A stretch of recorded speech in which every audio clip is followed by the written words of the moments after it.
ادھر چننا لگاتے رہتے، ادھر کتھا لگائے، ادھر چھالیا لے کے اس طرح میں ادھر کٹ کٹ کرتے رہتے، ادھر زبان کٹ کٹ کرتے رہتے۔ مطلب بولنے کا اپنی اولاد کو نصیحت کرو، کسی کی برائی بیان کرنے والی نہ بنے، رب کی تسبیح کرنے والی بنے، اس کی تکبیر کرنے والی بنے، اس کی تقدیس کرنے والی بنے، لا الہ الا اللہ کا ذکر کرنے والی بنے، مصطفیٰ کی عظمت بیان کرنے والی بنے، اولیاء کی شان بیان کرنے والی بنے۔ یہ ذکر کا وقت ہے، دنیا غیبتوں کا وقت نہیں ہے۔ روح نکلے گی، پچھتانے سے کام نہیں چلے گا۔ جو جتنا یاد کرے گا دنیا میں اتنا اعلیٰ مقام پائے گا محشر کے میدان میں۔ اب عورتوں کے لیے تو حضرت نے لکھا، مگر مرد کچھ کم نہیں ہے اس معاملے میں۔ جہاں تین جمع ہے سمجھنا کسی کی خرابی آئی، ان ایسا، ان ویسا، ان ویسا۔ پیارے نبی بولے غیبت کرنے والا، غیبت سننے والا، دونوں بھی جنت کی خوشبو بھی نہیں سنیں گے۔ جنت کی خوشبو 500 سال کی دوری تک آتی ہے، مطلب 500 سال کی دوری کے قریب بھی آنے نہیں دیا جائے گا، دور۔ اتنا بڑا جرم ہے وہ، سننے والا بھی بولنے والا بھی۔ انہیں لذتاں لیتے بولتا، شیطان لذت پیدا کرتا، جا رہا نا جہنم میں جانے دو۔ انہیں سن کے لذت، انہیں بول کے لذت پاتا۔ یہ باتیں اپنے ماحول سے ختم ہو جانا چاہیے۔ اور یہ لڑائیوں کا بھی سبب ہے۔ کون سا بھائی دنیا میں اس لیے آئے نا ایسا ہوتا، انہیں ویسا ہو کے جہنم میں جا رہا، تم ایسا بول کے کہیں کو جا رہے بیٹھے بیٹھے، ٹھنڈے پنکھے میں چلے جا رہے نا جی جہنم میں۔ ادھر پنکھا چل رہا ہے، ادھر انہیں ایسا ایسا بول کے، وہ بیچارہ انہیں ویسا کر رہا، انہیں ایسا کر کے۔ تو اپنے آپ کی حفاظت کریں ہر طرف جی۔ دنیا میں یہ بات ہے، ہم دیکھ رہے ہیں، ایک تو وہ پھر لڑائی جھگڑے، انہیں استین چڑھاتا، انہیں استین چڑھا، انہیں چھری لے کے آتا، میرے پہ استین چڑھا، انہیں جا کے وہ لے کے آتا تلوار، انہیں ادھر سے نکال کے ایک بندوق لے کے آتا، تڑا تڑ چل رہے۔ یہ بھی ہے بھائی، لڑا برائیاں بیان کرے تو لڑائیاں جھگڑے الگ، چین ختم، مار دیا عدالت میں چکرا مار لیتے رہو، ہے چین ختم ہو گیا۔ شیطان کیا کرتا ہے، اتنا گھور کا ٹپکا لگا کے تماشا دیکھتے رہتا۔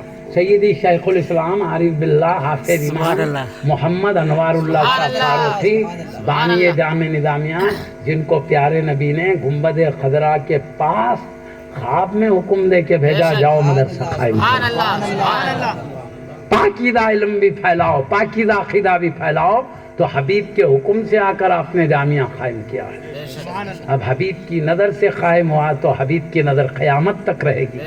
ولی کامل نے قائم کیا ہے اللہ کے حبیب کے حکم سے، اسی لیے آج تک فیضان جاری ہے، قیامت تک جاری رہے گا۔ آپ کے شاگردوں کے شاگردوں ان کے ذریعے بھی، اور آپ کی پیاری کتابوں کے ذریعے بھی فیضان ہے۔ کتابیں ہیں، لیجئے پڑھیے، ان سے فیض پانے والے علماء سے علوم حاصل کیجئے۔ پورے جہاں کے جو بھی ہمارے پاکیزہ اولیاء علماء ہیں، ان کی کتابیں پڑھیے، ان سے فیض پانے والے علماء کی۔ دنیا میں سب حاصل کر کے جانا ہے، خبر میں جا کے کچھ حاصل کرنا چاہے تو موقع نہیں ملے گا، سمجھے نا۔ تو بہرحال معزز سامعین کرام، حضرت سیدی بانی جامعہ قبلہ علیہ رحمۃ الرضوان نے ہمارے لیے نصیحت کرتے ہوئے کئی باتیں لکھے ہیں۔ اس میں سے میں ایک بات اور ایک عرض کر دیتا ہوں۔ غوث اعظم دستگیر رضی اللہ کا ایک بات عرض کرتا ہوں، ٹائم بہت بڑھتے چلے جا رہا۔ حضور غوث اعظم دستگیر رضی اللہ کے تصرفات کو بتاتے ہوئے آپ کیا لکھتے معلوم؟ یہ مقاصد الاسلام کے 8ویں حصے میں آپ نے لکھا ہے، 8واں حصہ ہے، اس میں لکھا ایک واقعہ۔ ایک بڑے عامل تھے، وہ خود شیطانوں کو اتارنا جانتے تھے، جنات کو، مگر ان کے بچے کو ایک ہٹا کٹا جن پکڑ لیا۔ اتنا عامل ہو کے بھی نہیں نکال سک رہے، ایسا ہٹا کٹا جن تھا، وہ پکڑ لیا۔ حضرت کہتے ہیں مجھے میرے قابل اعتماد دوست نے مجھے بیان کیا ہے، میں ان کی بات کو رد نہیں کر سکتا، بات کو جھوٹ نہیں سمجھ سکتا، بالکل پکی بات ہے۔ مگر ایک حکمت سے، میں نام نہیں بتاتا ہوں، بھلے کوئی مشہور بزرگ تھے ہوں گے، بہرحال کیا حکمت سے نہیں بتانے معلوم، ان کے بچے کو جن پکڑ لیا، چھوڑ رہا نہیں، ان کے عملیات بھی کام نہیں آ رہے ہیں۔ تو انہوں کیا کرے، سیدی میراں داتار قبلہ علیہ رحمۃ الرضوان کی دربار میں لے گئے۔ یہ گجرات میں احمد آباد ہے، احمد آباد کے قریب ایک علاقہ ہے، وہاں سیدی میراں داتار قبلہ بڑے ولی ہے، وہاں لے گئے۔ تو جن بڑا ہٹا کٹا تھا، وہاں جاتے اللہ کے ولی نکل جاؤ بولے تو سننے تیار نہیں ولی کی بات. میں نہیں نکلتا ہوں بڑا. میں ان کو ایک بات بولا ہے بچے کو نہیں سنا اس لیے میں نہیں نکلتا ہوں بلکہ بڑا. تو حضرت کیا کرے معلوم, اولیاء اللہ کی میٹنگ جمع ہے. وہ اولیاء اللہ کی میٹنگ میں حضرت میر محمود قبلہ ایک رکن تھے. حضرت لکھے سو بنو, میر محمود قبلہ ایک رکن ہے, اور سیدی بابا شرف الدین قبلہ حیدرآباد کی پہاڑی شریف کے بزرگ, اور دوسرے بابا شرف الدین قبلہ ایک دوسرے علاقے کے ایک ہے. پھر اس میں غریب نواز رضی اللہ عنہ میر مجلس تھے اس کے بل کے لکھے ہیں. پوری مجلس کے ولیوں کے سردار حضرت غریب نواز رضی اللہ عنہ. تو اب کیا ہوا, اتنے اولیاء جمع ہو کے جن کو حاضر کر کے بولے تو یہ بیمار سے نکل جا ستانا کو, بولے تو نے بولا نہیں نکلتا. میں اس کو سمجھایا میری بات تو نہیں سنا. وہ لمبا خطہ میں سب پلیٹ فارم سے چل رہا ہوں, میں بولا تو میری بات نہیں سنا انہیں. تو میں کیا کرا, میر محمود قبلہ کو درخواست پیش کیا تمہارے انسان کو سمجھا لو میری بات سنو بولو, بلکہ درخواست پیش کیا. میں درخواست پیش کرنے کے بعد بھی انہیں میری بات نہیں سنا اس لیے میں ستا رہا ہوں, میں نہیں نکلتا ہوں بلکہ بیٹھا. تو کیا ہوا, پورے اولیاء اللہ بول رہے ہیں تو بات نہیں سن رہا. تو بولے جا تیرا بعد میں فیصلہ ہوگا. یہ سب ولیاء مل کے کیا کرے, غوث پاک رضی اللہ عنہ سے مشورہ کرنے کا. غوث پاک رضی بولے ایک جن پکڑ لیا ہمارے انسان کو جا رہا ہے, اب ہم کیا کرنا. تو غوث اعظم رضی بولے میں خود حاضر ہوتا ہوں, کل رونق افروز ہوتا ہوں, میں خود رونق افروز ہوتا ہوں. بولے یہ 8ویں حصے میں حضرت لکھے یہ واقعہ. مطلب پردہ کر کے بھی اولیاء کیسے تصرف کرتے ہیں وہ بتایا حضرت. دنیا میں تو کرتے ہیں, پردہ کر کے بھی کیسے کرتے ہیں اس کو سمجھانے لکھے سوائے. اب اس کے بعد کیا ہوا, پھر وہ مریض آیا میرا داتار قبلہ کی بارگاہ میں. آتے پورے اولیاء اللہ جلوہ فگن ہوئے. اس کے بعد تھوڑی دیر میں غوث پاک رضی اللہ عنہ تشریف لا کے پھر اس سے سوال کرے کیوں ستا رہا ہے. بولے تو وہی بولا, میں اس کو ایک بات بولا, یہ میری بات سنو, تو انہیں نہیں سنا. تو میں کیا کرا, سیدی میر محمود قبلہ کو درخواست پیش کیا تمہارے انسان کو سمجھا لو میری بات نہیں سن رہا.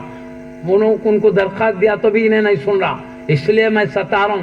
بولتے غوث پاک رضی اللہ عنہ تو نے اپنے آپ کو کیا سمجھا ہے, میں ابھی تیرے کو جلا دیتا تھا, لیکن چونکہ تو نے ایک ولی کے پاس درخواست پیش کیا, وہ ادب پسند آیا اس لیے تیری جان بخشی کی جا رہی ہے. لیکن چونکہ تو نے اولیاء اللہ کی بات سننے سے انکار کیا اس لیے تجھے سزا دی جاتی ہے. بلکہ کیا کرے, زنجیروں میں بن کر غریب نواز رضی اللہ عنہ کے پہاڑی علاقوں میں قید میں ڈال دیا.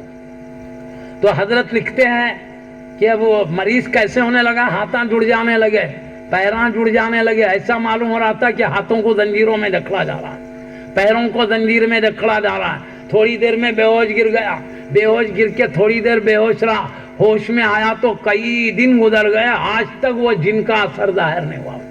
لکھ کے بتا رہے ہیں دیکھو غوث پاک رضی اللہ تعالیٰ نے حکم دیا, اس کو زنجیروں میں بن کے قید کر دیا گیا. تو اس کے بعد سے کبھی جن کا اثر ظاہر نہیں ہوا. اس سے معلوم ہوا اولیاء اللہ پردہ کر کے بھی تصرف, وہ اشارہ کرے حضرت, اور غوث پاک رضی اللہ عنہ نے جو کیا اس کو دلیل کے طور پر پیش فرمایا آپ نے. تو اس طرح اولیاء اللہ وصال شریف کے بعد بھی تصرفات کرتے ہیں. آج بھی رحمت آباد شریف جائیے, ہمارے حیدرآباد دکن میں پیر بغدادی قبلہ آئی ہے, وہاں کئی جن بھرے جادو ہوئے سوالوں کو علاج کے لیے لاتے, تھوڑے دن میں اچھے ہو جاتے. پیٹ کے گڈھے ہو گئے تو گڈھوں کا علاج راتوں رات خواب میں کر دیتے. ہاتھوں میں کئیوں کے گڈھے دے دے تو ایسے واقعہ بھی پیش آئے, زہر چلا گیا, صحت مند ہو گیا آدمی. اس طرح اولیاء اللہ تصرف کرتے. میں بولا نہیں, وہ قرآن کی تفسیر میں ان روحوں کی قسم ہے, اس میں روحوں کی ختم جو عالم بالا میں جانے کے بعد ان کی بزرگی شرف کی وجہ سے اللہ ان کو لوگوں کے کام بنانے والوں میں شامل کر دیتا ہے. تو اولیاء اللہ بعد وہ ہیں جو لوگوں کے کام بنانے کے لیے اللہ کی طرف سے منتخب ہوتے ہیں. اور حضرت امام غزالی رضی اللہ عنہ فرماتے ہیں جو ولی دنیا کی زندگی میں جتنا تصرف کر سکتے ہیں, انتقال کے بعد وہ تصرف میں اور اضافہ ہو جاتا ہے. تو معزز سامعین کرام, یہ اولیاء اللہ عام اولیاء کی شان ہے. تو غوث سمدانی تو ولیوں کے سلطان ہیں, ان کی کیا بات ہے. میں غوث اعظم دستگیر رضی اللہ تعالیٰ عنہ کے بارے میں ایک واقعہ سنا کر اب بات سمجھ